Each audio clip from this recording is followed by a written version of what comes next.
Que Dios le bendiga a todos los que en este momento están frente a la pantalla de su televisor, esperando que en esta hora que tenemos de enseñanza de la palabra, podamos ser edificados y bendecidos a través del alimento eterno que es la palabra de Dios. Jesús dijo que no solo de pan vivirá el hombre, sino de toda palabra que sale de la boca de Dios. El programa anterior yo estaba tocando un tema que titulé ¿Por qué se pierden las batallas? Y tomé como base, como texto base, el libro de Josué capítulo 1, versículo 1 al 9. Y nos quedamos allí porque Josué era un general, Josué fue un conquistador, alguien a quien Dios usó maravillosamente, y por eso hoy nosotros hablamos de él y es de inspiración, porque Josué no solamente era valiente, era un hombre fiel, un hombre temeroso de Dios. Y vamos a hacer un briefing, un recuento breve para ir aprovechando el tiempo. Dice Josué capítulo 1, aconteció después de la muerte de Moisés, siervo de Jehová, que Dios llamó a Josué. Josué significa Salvador y la raíz es Yeshua. Ese recuento lo voy a hacer brevemente para entrar en el grueso del tema, que es el que vamos a tocar en esta oportunidad. Dios llamó a Josué en lugar de Moisés, porque Moisés muere. Cuando alguien muere, pues la Biblia dice que Dios no es un Dios de muertos, Dios es un Dios de vivientes.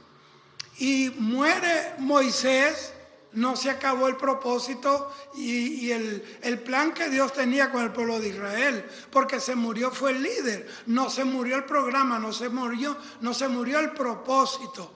Entonces se murió Moisés, Dios tomó uno y lo colocó en su lugar. Eso es para que nosotros entendamos que aquí en la vida y aquí en la obra de Dios nadie es indispensable, nadie es imprescindible.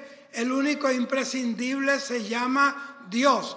El único, la única persona de la que nosotros tenemos que depender hasta la muerte es Dios. Entonces Dios levanta a Josué en su lugar. Aquel vacío de liderazgo, Dios lo llenó con un hombre que iba a cumplir el propósito. No es que usted sea líder o yo sea líder en el buen sentido de la palabra, un ministro del evangelio, un ministro de la palabra de Dios, es que nosotros, además de de la posición o del cargo, nosotros podamos cumplir los propósitos y podamos cumplir esas expectativas que Dios tiene para nosotros. Entonces, ¿por qué Dios llama a Josué después que se muere Moisés? Porque yo me imagino que había luto en el pueblo. Y entonces Dios llamó a un hombre en medio del luto, en medio de la prueba, en medio de aquel tiempo paupentivo que estaba viviendo el pueblo de Israel. Su líder se le fue, se murió. Y ahora se veían sin Moisés, pues Dios acabó con aquel tiempo de luto, con aquel tiempo de crisis, de tristeza, levantándole a un hombre para alegría del pueblo, para gloria de Dios. Entonces Dios, y es nuestra oración, que Dios levante hombres y levante mujeres llenos del Espíritu Santo, que puedan quebrantar romper con paradigmas de muerte, paradigmas de tristeza, de miseria, para establecer los paradigmas del reino de Dios. El reino de Dios no es un lugar geográfico, el reino de Dios es un gobierno, es una jurisdicción donde Dios se mueve con poder. Ahora, habían dos hombres, yo quiero hacer un recuento breve, quiero hablar de algo un momento. Josué junto con Caleb, ellos fueron enviados junto con otros 10 príncipes, uno de cada tribu de Israel, a espiar la tierra, a reconocerla. Bueno, 10 vinieron hablando pestes, desanimando al pueblo y decían que la tierra era mala porque se tragaba a sus moradores, que habían gigantes sobre la tierra y que los gigantes los veían a ellos como langostas. Yo pregunto, ¿cómo sabían ellos que los gigantes los veían como langostas? Como langostas se veían ellos mismos. Porque nosotros no dependemos del concepto que otros tengan de nosotros. Por supuesto, uno tiene que vivir para mantener un concepto de honor, un concepto favorable. Pero nunca le pregunte a un enemigo cómo lo ve, porque lo va a ver por el piso. Nunca alguien que le odia, que le envidia, lo va a ver bien.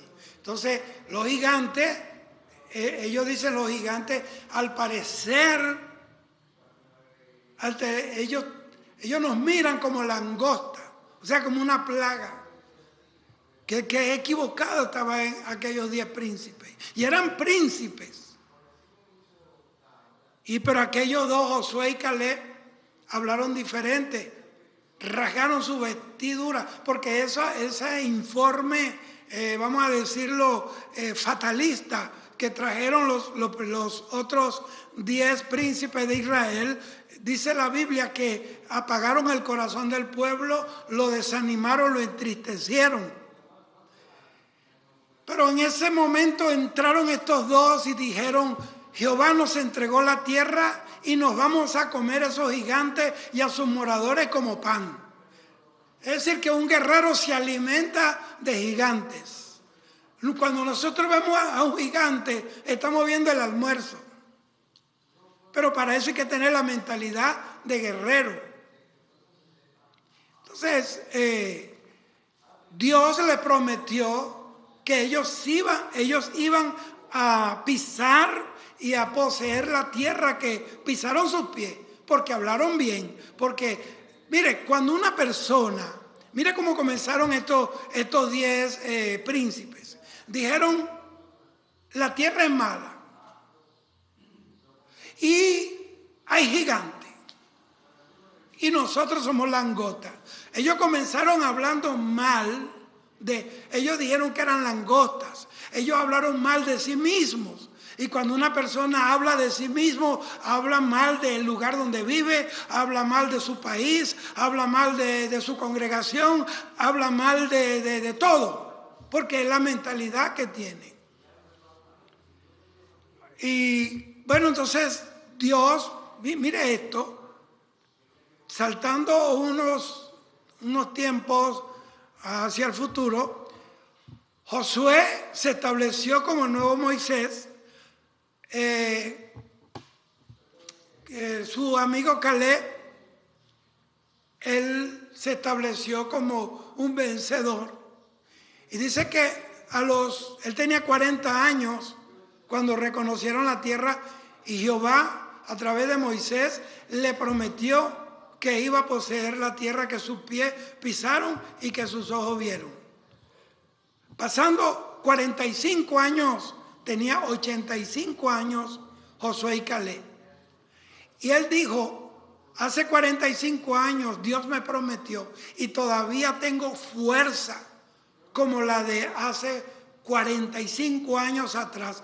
¿Por qué? Porque había una promesa de Dios, porque había una palabra profética para él. Y la promesa que Dios nos da, si es Dios, nos va a dar la fuerza para vivir, nos va a dar esperanza, nos va a dar fortaleza, y vamos a ver el cumplimiento de la promesa del Señor.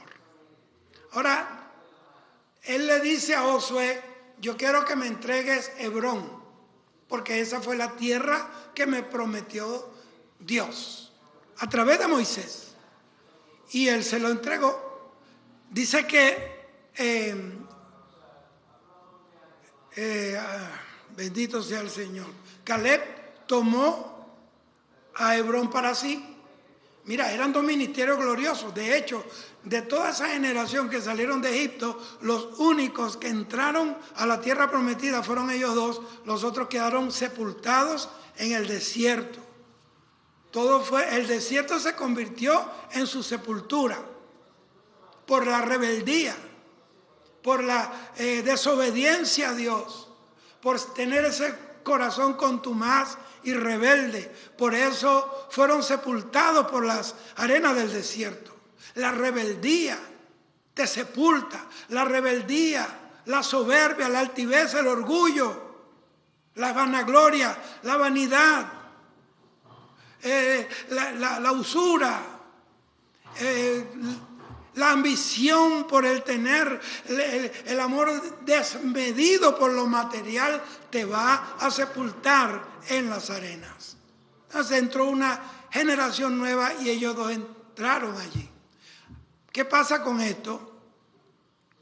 Que Josué y Caleb eran dos ministerios gloriosos.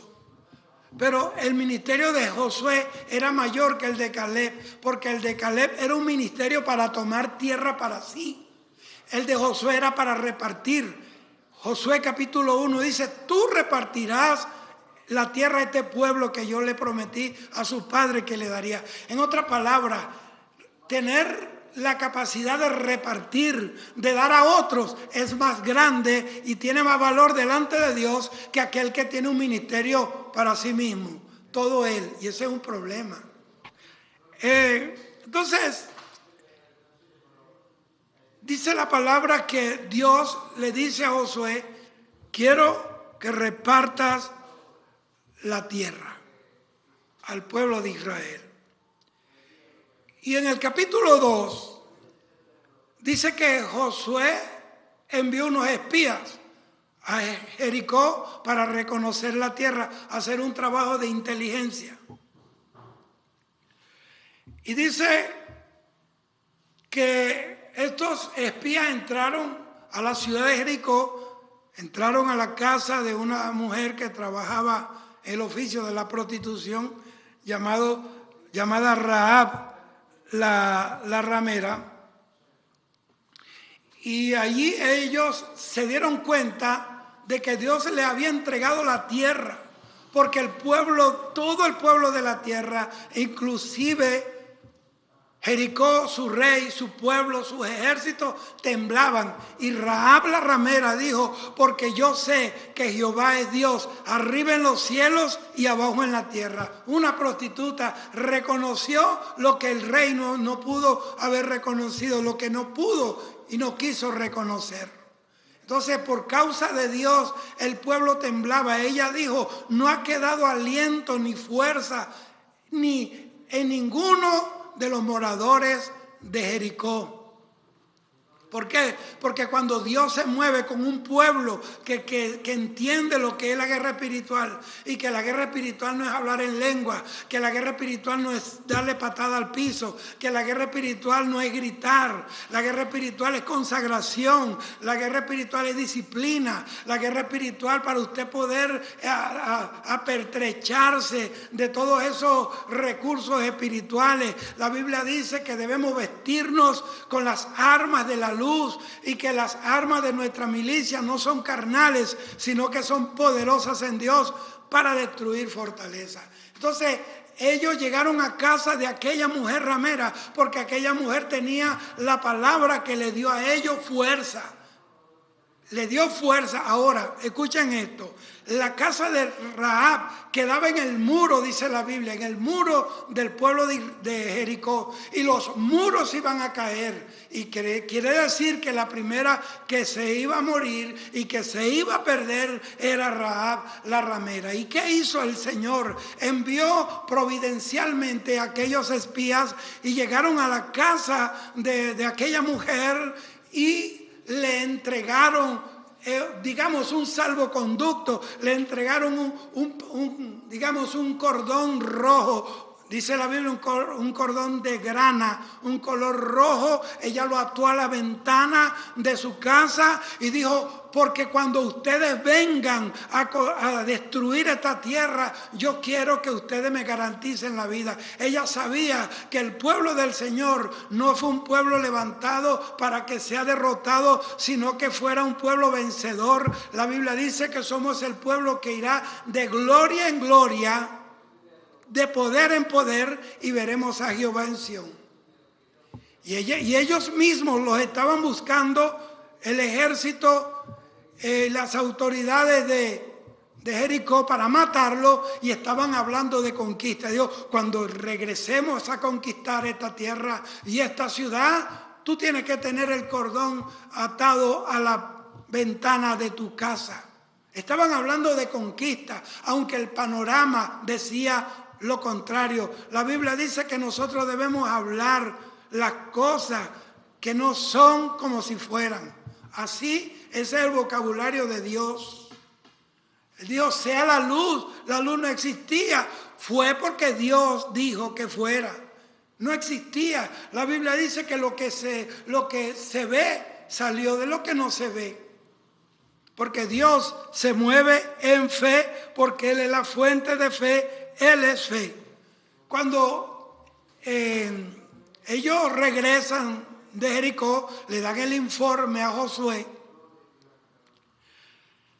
Dios le habla a Josué y le dice que tenían que conquistar la tierra de Jericó, pero que esa ciudad estaba bajo su anatema. La palabra anatema significa dos cosas: significa maldición y significa apartado para Dios. ¿Por qué? Porque el que le metiera mano a cualquier cosa que estaba en esa ciudad, le caía la maldición de Dios. Y les recuerdo, ya yo se lo dije, es porque después que se partió el río Jordán, la primera ciudad que el pueblo de Israel conquistó fue Jericó. Y lo primero es de Dios. La primicia es de Dios para los que no creen en primicias.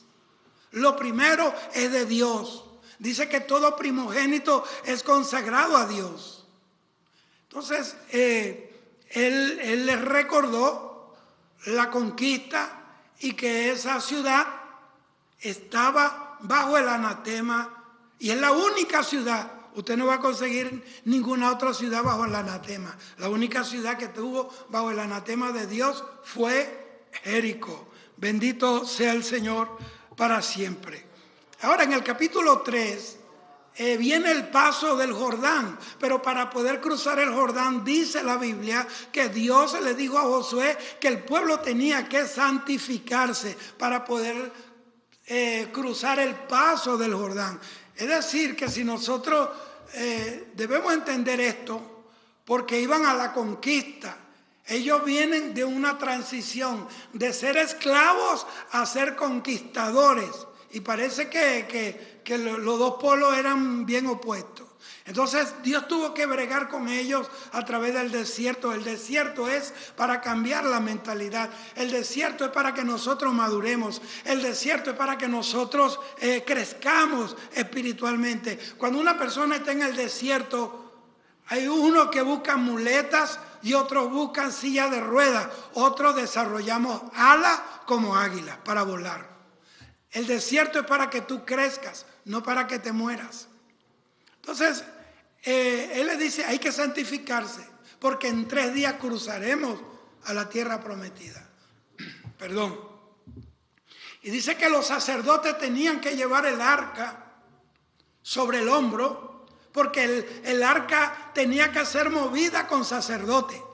A través de los sacerdotes. Ellos eran los encargados de mover el arca. La Biblia dice en Apocalipsis 1:6 que Dios nos hizo reyes y sacerdotes para Dios. Y así, aunque estamos en 2 dispensaciones diferentes, pero el propósito siempre ha sido el mismo. Hoy nosotros somos los sacerdotes de Dios en la tierra. Jesucristo es el sumo sacerdote y nosotros tenemos que llevar el arca que representa la presencia del Señor aquí en este mundo y aquí en esta ciudad. Y hay gente que me están viendo que son sacerdotes, pero ya no tienen el arca de Dios, ya no tienen la presencia del Señor. Y eso es un problema. Mire, un sacerdote sin el arca es nada. Es solamente un personaje que se disfrazó con los atuendos sagrados. Pero usted, sin el arca del pacto, sin el arca, sin la presencia de Dios, usted y yo somos nada. Entonces la orden era esa. Vamos a cruzar al Jordán, pero no se puede cruzar así.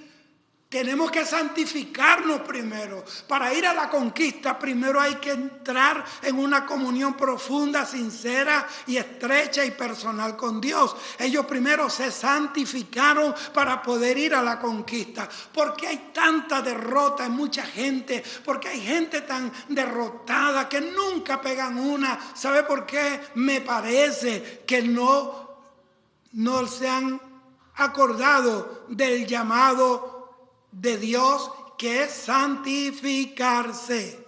La palabra santificarse es apartarse de aquello que te aleja de Dios. Así mismo. Entonces, ellos tenían que cargar el arca y ellos poner los pies en la ribera. Ellos eran los primeros que tenían que pisar el río que se iba a partir.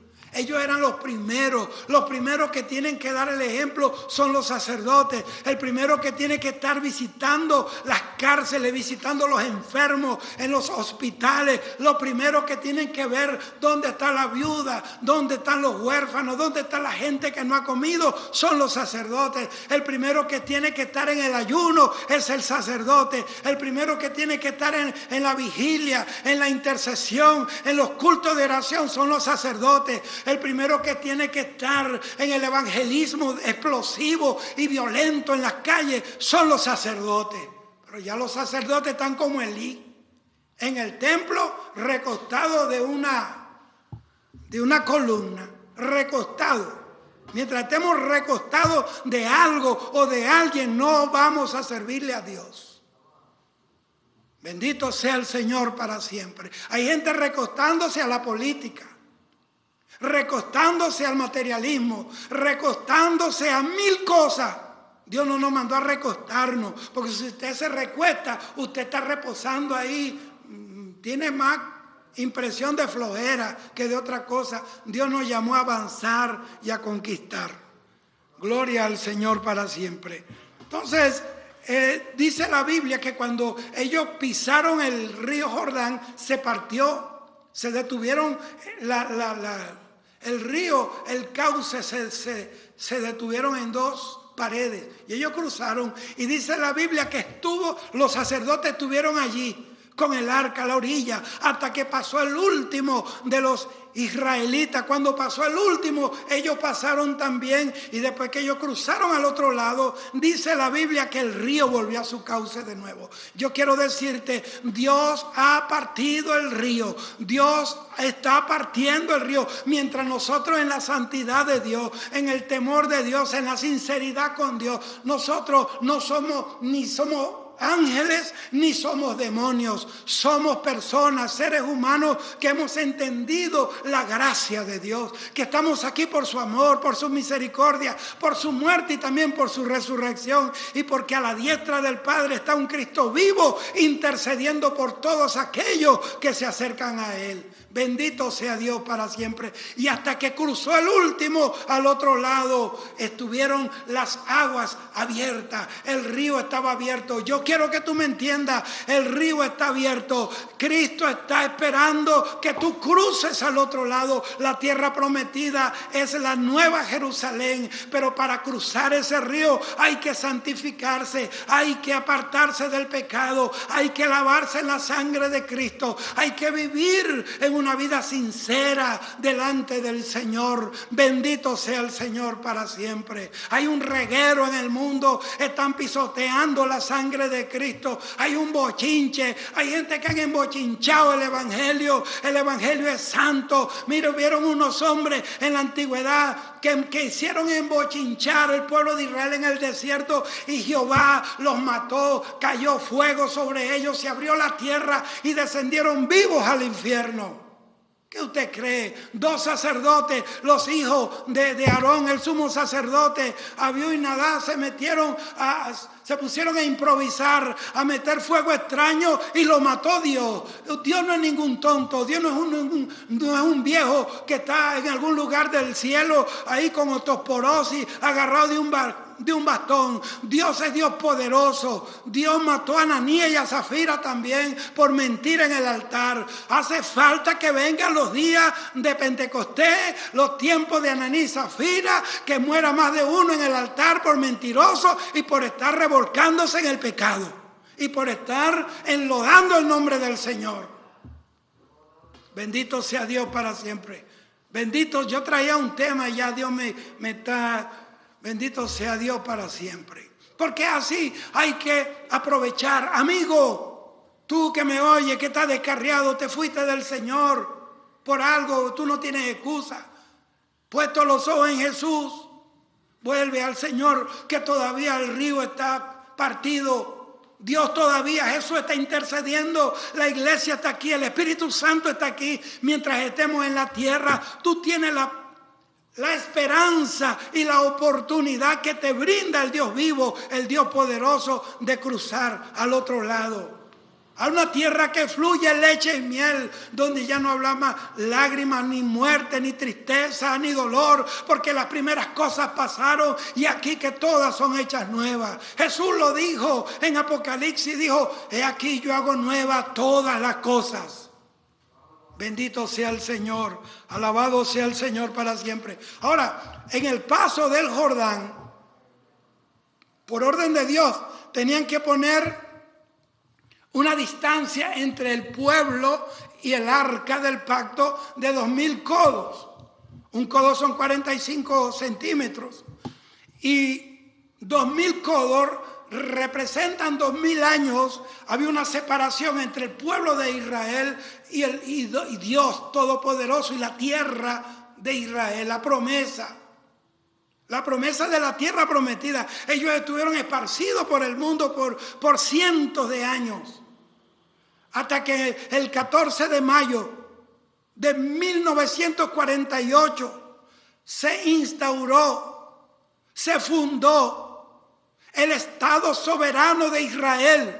Ahí se cumplieron los 2000 codos, los 2000 años de distancia entre el pueblo, porque Dios fue el que los esparció por las naciones y Dios lo volvió a recoger, porque Jesús, la Biblia dice en el libro de Eclesiastés capítulo 3 que hay tiempo de esparcir piedra y tiempo de recoger piedra. Dios recogió su pueblo, lo metió allí y de ahí no lo saca nadie.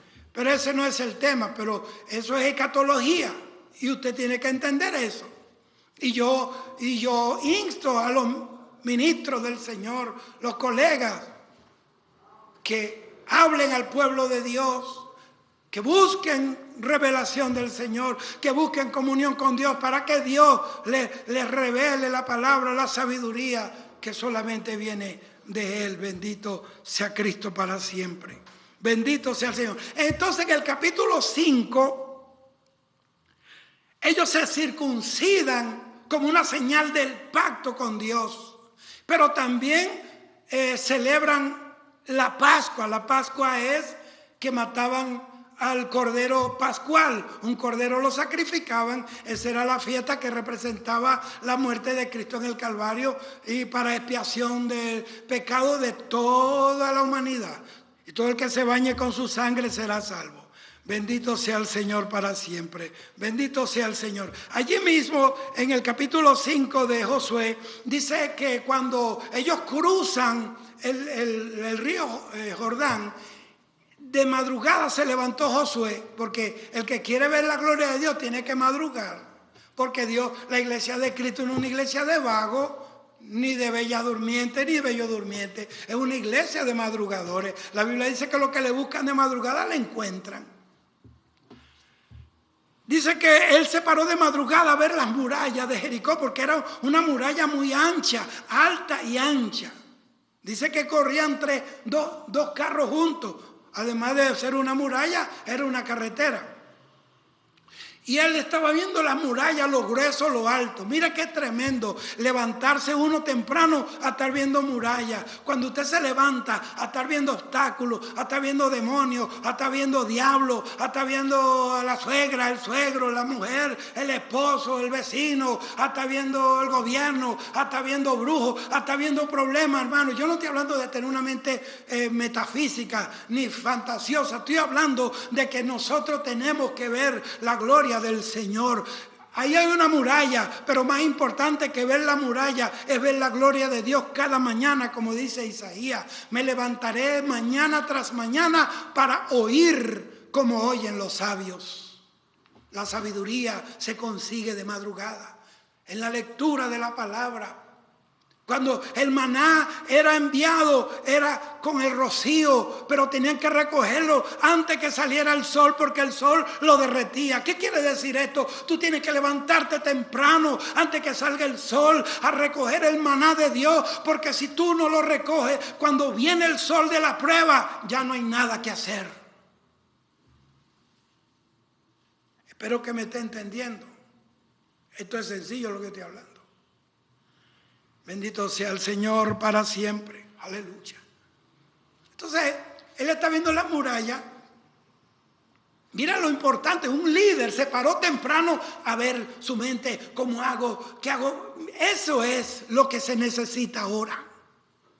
Una persona con esa disposición de ir a ver el problema, ¿cómo lo vamos a solucionar? Porque Dios no tiene problema, Dios tiene soluciones. Y nosotros tenemos que ser como esa generación de José que llegó a Egipto. En Egipto había problemas, venían 7 años de hambre, iba a morir toda la tierra, todos los seres sobre la tierra de inanición. Pero ¿qué pasó? El hombre estuvo en la cárcel, pero la cárcel no lo castró espiritualmente de la capacidad de soñar y de ser un instrumento para la gloria de Dios. De la cárcel Dios lo sacó, lo llevaron frente al faraón, al rey, la máxima autoridad, la primera potencia mundial de la historia fue Egipto, y él le interpretó un sueño, porque necesitamos la unción para interpretar los sueños. Hay gente que tiene que saber interpretar los sueños de su familia, de sus hijos, los sueños de su esposa, los sueños de su esposo, los sueños de Dios para esta nación. Necesitamos ese tipo de gente, esa generación que interpreta sueños, no que crea pesadillas.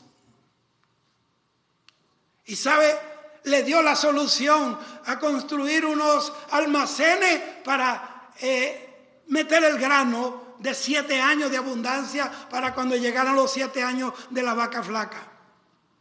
Entonces José era una persona que traía soluciones. Necesitamos gente en la tierra, necesitamos gente en las iglesias que sean portadores de soluciones, no virus contaminantes y mortales. Gloria a Dios para siempre. Yo no me imaginaba, yo le decía esta tarde a Dios, Dios, yo voy a terminar el tema, ayúdame. Y este es el tema que estamos nosotros terminando ahora mismo, y usted está aprendiendo al igual que yo. Entonces, mientras él está viendo las murallas, como la tumbó, no existía bomba, no existían bazucas, no existían cañones, tanques de guerra, misiles, no existía nada de eso, dinamita, no habían inventado el trinotolueno. Pero hay algo que sí es más poderoso que la dinamita, que el cañón, que la bazuca, que la pólvora y el plomo, y se llama Dios. Él estaba viendo, cuando Dios lo vio, que se paró porque se preocupó por la muralla que no lo dejaba pasar, el obstáculo. Entonces vino auxilio de lo alto. Y se le presenta un personaje vestido de blanco con una espada en la mano. Y cuando Josué lo ve, le va para encima y lo aprieta y yo no sé, como que lo está ahorcando. Le dijo, ¿quién eres tú? ¿De nosotros o de nuestros enemigos? Mira, y es verdad, uno no sabe si la gente que está con uno es amigo o enemigo. Porque a Jesús lo traicionó su amigo. Y el mejor amigo de Jesús no era Juan ni era Pedro, era Judas, porque era el único que mojaba su pan en su plato. Mire, tiene que estar loco alguien que meta su mano en mi plato. Tiene que estar loco o yo haberle dado mucha confianza. El mejor amigo de Jesús era Judas. Y lo traiciona. Es decir, ¿eres de nuestros amigos o de nuestros enemigos? Le digo, ni de tus amigos ni de tus enemigos, sino como príncipe del ejército de Jehová he venido ahora. Como queriendo decir, pero después vendré no como el ángel de Jehová, vendré como el Mesías, vendré como el verbo hecho carne, vendré como Emmanuel, como Jesús Hamasías Alamanejei Makatosh, Jesús el Cristo, el Salvador del mundo. Eso. Entonces Él le dio las instrucciones, tempranito de madrugada, Dios le dio las instrucciones. Porque tú tienes que levantarte temprano a buscar a Dios. Señor, ayúdame, ¿qué hago? Dame fuerza, revélame la sabiduría de Salomón, dame la fuerza, Señor, de Sansón, dame la valentía de David, algo así. Y ahí Dios te va a revelar los planes, la estrategia para salir adelante y para que las murallas caigan. Bendito Dios, bendito sea el Señor. La gente veía la muralla, Josué estaba viendo al ángel de Jehová. Hay problemas en el mundo, yo no estoy viendo los problemas, yo estoy viendo al Dios que está con nosotros ahora mismo. Y le dice, tiene que darle 13 vueltas, para hacer corto el mensaje. 13 vueltas, 6 calladitos y los otros 7, son 13 por todo. Cuando hay gente que cantan los israelitas, le dieron 7 vueltas, no fueron 7 vueltas, brother, fueron 13 vueltas. Y cuando la gente canta antibíblico, Dios no le agrada. Fueron 13 vueltas. La aritmética sana dice que 6 más 7 es igual a 13. 12 discípulos y Jesús 13. De todas maneras, eso no tiene, la numerología, eso no tiene que ver con el Señor. Pero hay números que dicen cosas, tienen un significado y un mensaje espiritual. Gloria al Señor. Entonces le dice, sí, y se caen. Entonces así se fueron. Ellos tuvieron, el primer día le dieron una vuelta, calladito. ¿Sabe por qué? Esa era una disciplina de Dios. ¿Sabe lo que es un pueblo hablador como Israel? Peleón, que quería matar a Moisés, quería matar a todo el mundo, se rebeló contra Jehová, hablaba mucho. Era un pueblo que murmuraba y lo puso Dios a dar vuelta en silencio. Era una disciplina para disciplinar su lengua. Porque hay momentos en que usted tiene que guardar silencio si quiere ver la victoria. Si quiere ver los muros caer, tiene que aprender a ministrar el silencio de Dios. Y los soldados arriba.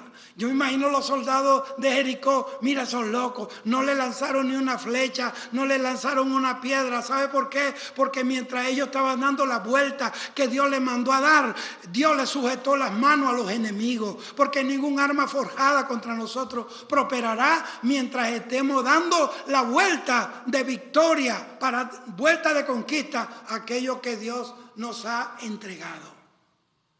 Bendito Dios. Bueno, la última vuelta se cayeron los muros, entraron, mataron a todo el mundo. La única que se salvó fue Rahab.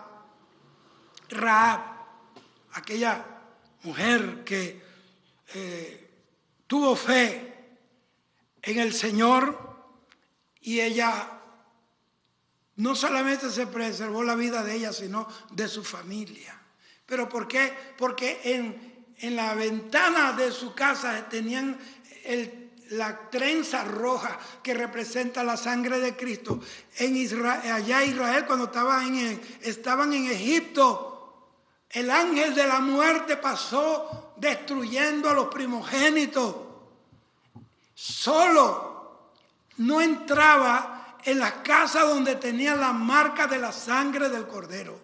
Quiero decirte, hay muerte, viene destrucción, viene juicio, hay droga, hay sexo loco, hay una música sucia y apestosa que está destruyendo la sociedad, está destruyendo los hijos, están fabricando delincuentes, prostitutas, blasfemos, hedonistas.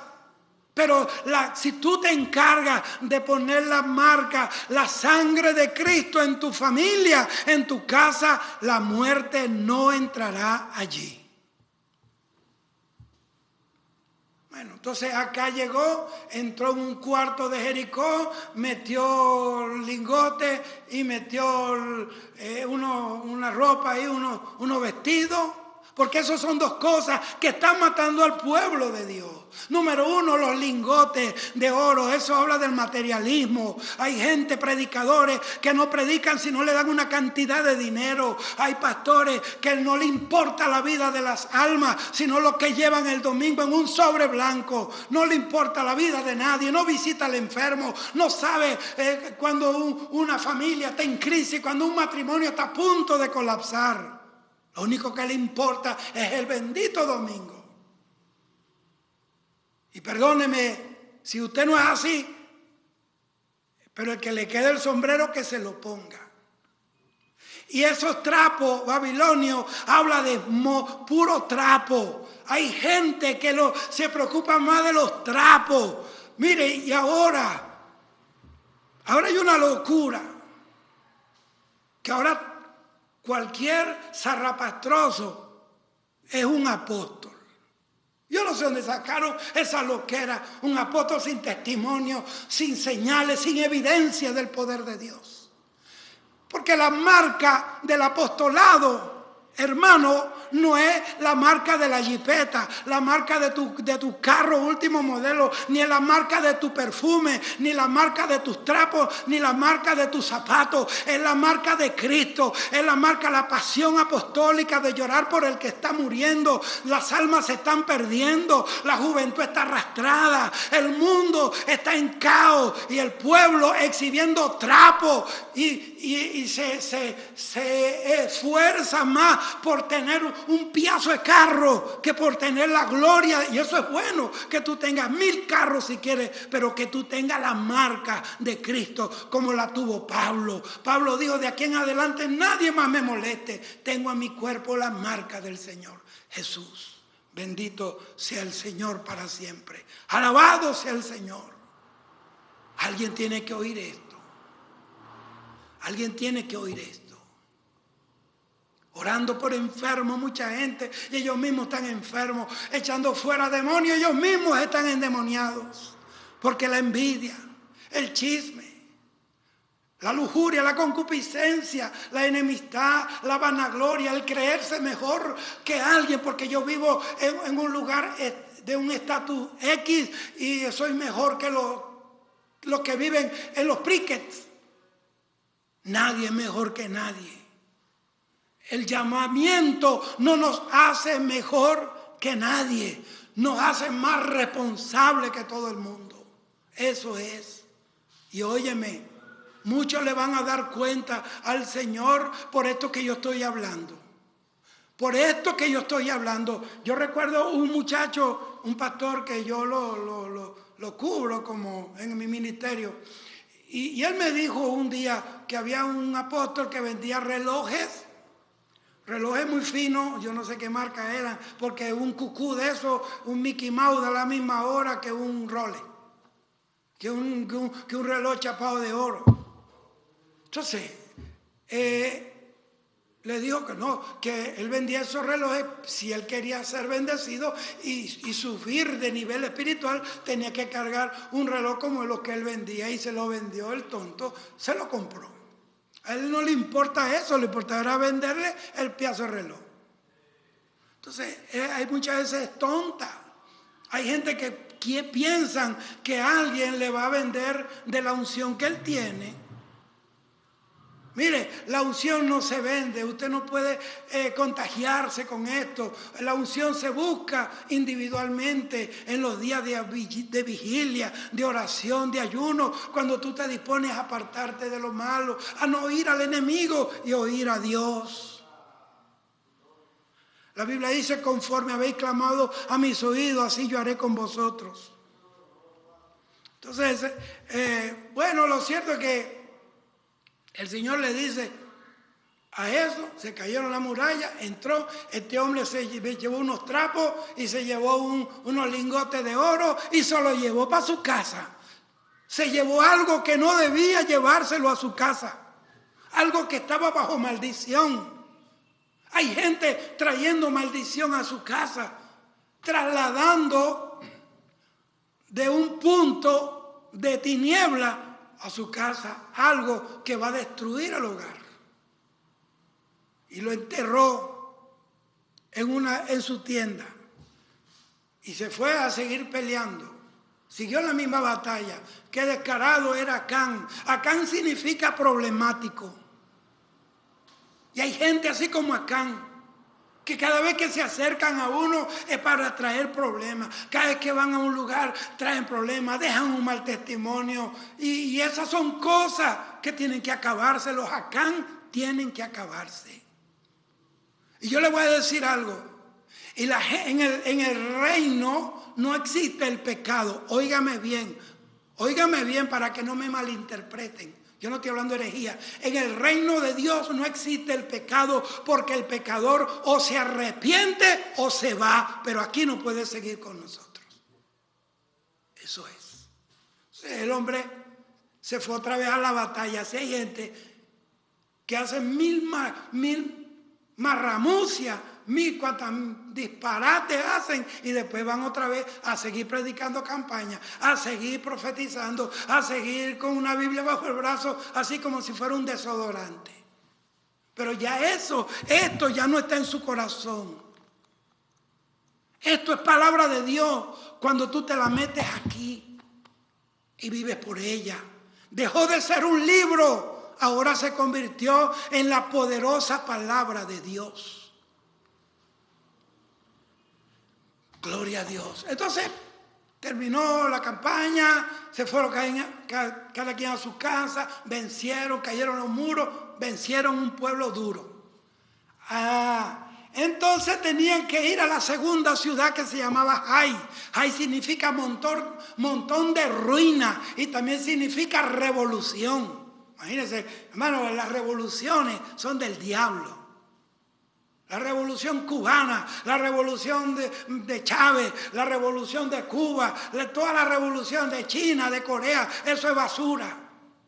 Las revoluciones, el comunismo nos ha dejado en la historia más de 100 millones de muertos. Eso es lo único que nos ha dejado el comunismo. Bendita sea la... ¿Y qué es el socialismo? El comunismo disfrazado. Como decirle, le bajaron 2. Bendita sea la gloria del Señor. Yo sé lo que estoy hablando. Es mejor una libertad peligrosa que una esclavitud tranquila. Entonces llegó, se fueron. Josué dice, ahora vamos a conquistar Jai. Era un conquistador. Usted no se puede quedar con la primera conquista, tiene que ir con la otra. Si usted salió de la escuela, vaya al liceo. Se graduó en el liceo, vaya a la universidad. Se graduó en la universidad, vaya, haga un posgrado, haga un doctorado, haga un PhD. No se quede allí. Vaya como la aurora, de aumento en aumento. Y dijo, vamos a conquistar. Pero el pueblo le dijeron, no fatiguemos a todo el pueblo, porque es un pueblo... No tiene muralla, es débil y además son pocos. Vamos a mandarle 3,000. Y se fueron confiando. Como no había muralla, el pueblo supuestamente era más débil. Perdieron la batalla, huyeron y murieron 36 israelitas ese día. ¿Sabe por qué?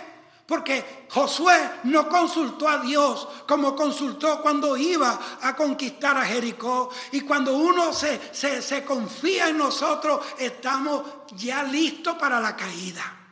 Es más fácil caerse después de una victoria que después de una prueba. Porque después de una prueba usted todavía está arrastrado, está lleno de lágrimas, todavía tiene las rodillas marcadas del piso. Pero cuando usted viene de una gloria, la ínfula de grandeza, los laureles, las medallas, las condecoraciones, tú sabes, y ahí es peligroso. Si usted tiene una victoria, guárdese en Dios, pero no se confíe. El diablo no es un enemigo pequeño. Yo te voy a decir quién es el diablo. El diablo, de ese que tanto la gente habla y no lo conocen. El diablo es la segunda persona más poderosa del universo. Y ahora mismo en el infierno ha mandado personas que caminaron con Dios, personas con ministerios gloriosos, están en el infierno porque se confiaron en ellos. Aquí dice que cuando ellos perdieron esa batalla, Josué y todo el pueblo se desanimó. Porque yo no puedo creer que la gente pueda estar tranquilo con tanta derrota espiritual, con tanto deterioro moral, con tanta crisis de identidad, con crisis de todos los colores y de todos los tamaños. Yo no entiendo cómo la gente que conoce a Dios puede estar tranquilo mientras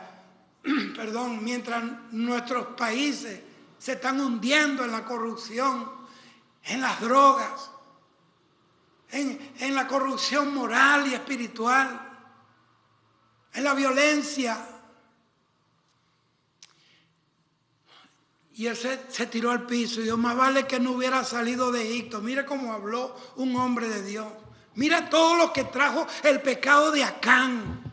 Acán es culpable de la desgracia en el pueblo de Israel. Y así como Acán, hay muchos que me están viendo, hay muchos que me van a ver y hay muchos que me van a oír, que están como Acán, que tienen cosas escondidas, que tienen pecados ocultos y tienen que sacarlos porque por culpa de ellos el pueblo, Dios no se está manifestando porque el Espíritu Santo está contristado, está llorando el Espíritu de Dios, está triste. Entonces Dios le dijo, ¿por qué lloras así? No es malo llorar, es bueno, bienaventurado el que llora, recibe consuelo. Pero ¿por qué estaba llorando? Él estaba llorando por el pecado de otro. Bueno, cada quien va a llevar su pecado, cada quien le va a dar cuenta a Dios. Que llore el que tenga que llorar. Que tiemble el que tenga que temblar. El que tenga tilimbiches escondidos, el que tenga basura bajo la alfombra, de ahí se la va a sacar Dios. Dios le dijo, llámate a todo el pueblo, reúnelo por familia, por tribu. Yo te voy a decir cuál es la tribu donde está el anatema. Y de esa tribu, la familia. Y yo te voy a decir la cabeza de quién es el que tiene el anatema. Todo eso. Esta no es, esta sí es, esta es la tribu. Esta no es la familia, esta sí es. Mira la lámpara del Señor, a Dios nadie lo engaña. Dios comenzó a limpiar, a quitar, hasta llegar donde estaba el culpable. El dedo de Dios ahora mismo está sobre ti. Si tú eres culpable de algún pecado oculto que está trayendo muerte espiritual y mal testimonio al Evangelio. Y cuando llegaron a donde estaba Acán, este es el bandido. Y entonces Josué le dice, ven hijo mío, cuéntame, alaba a Dios. Y dime que, ¿cómo va a alabar a Dios alguien que tiene esas marramucias enterradas? ¿Cómo alguien que tiene pecado oculto puede alabar a Dios? Y pararse en un púlpito o pararse en la misa católica o yo no sé qué. No todos alaban a Dios. Ahora, leo este es el bandido. Y fueron a la tienda de él, sacaron lo que estaba escondido. Yo le voy a decir, Dios va, como yo sé que hay muchos que no van a ir a la tienda a sacar las cosas, Dios va a mandar a otro y se las va a sacar. Y entonces, cuando llegó, aquí están todos los trapos y los lingotes. Y le dijo, como tú turbaste a Israel, Jehová te turbe a ti. Y le cayeron a piedra, a él, a la mujer, los hijos, la yerna, los yernos, los caballos, los burros, las vacas, los chivos, las ovejas, hasta los platos, todo lo que tenía piedra, y después lo quemaron y sobre ellos pusieron un monumento de piedra hasta hoy. ¿Sabe por qué? Ese monumento de piedra permanece hasta hoy, porque eso es un memorial de Dios que dice que bajo ese piedrero están yaciendo los que ofendieron a Dios, los que violaron la ley de Dios, los que amaron más al mundo que a Dios. Bajo el piedrero yacen los desobedientes. Así que mi consejo es: saque lo que tenga oculto, confiéseselo a Dios y apártese, porque si no, se lo lleva el diablo, y a mí también. Quiero orar. Padre, en el nombre de Jesús, gracias por haber concluido este tema, que estaba en ascuas, me tenía como en el altar del fuego. Yo te pido que esta palabra corra y sea glorificada. Señor, que tú puedas limpiar tu pueblo y sacar los anatemas y a los que meten el anatema en la iglesia y en el pueblo. Limpia los hogares, limpia los matrimonios, Señor. Padre, danos hombres íntegros, barre la basura, Señor, y danos hombres de integridad en el nombre de Jesús. Que Dios le bendiga. Será mañana a esta misma hora por este mismo canal. Jehová Dios te bendiga. Shalom.